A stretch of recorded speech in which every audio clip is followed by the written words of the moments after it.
ఆయన ఎట్లా మాట్లాడుతున్నారు, అందరితో ఎట్లా అడ్రస్ చేస్తున్నారు, ఆయన యాక్షన్స్, ఆయన స్టేజ్ మీద ఎక్కేటప్పుడు ఎట్లా మాట్లాడేవాళ్ళు, ఆయన ఇంట్లో ఎట్లా బిహేవ్ చేసేవాళ్ళు 10 మందితో. నేను అబ్జర్వ్ చేసేదాన్ని, ఓన్లీ సార్ ని దూరం నుంచి అబ్జర్వ్ చేసేదాన్ని. సార్ కూడా ఎప్పుడు ఏమి ఏంటి సంగతులు అవన్నీ కూడా కాదు.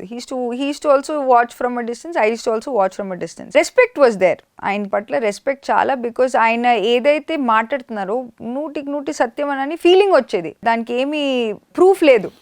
ఆయన చెప్తుంది కరెక్ట్ అని, బట్ నాకు మనసులో అవును ఇదే కదా కరెక్ట్, అవును కదా ఇదే కదా. నా ఒక్కొక్క ప్రశ్నకి జవాబు ఆయన చాలా బాగా ఇచ్చేవాళ్ళు.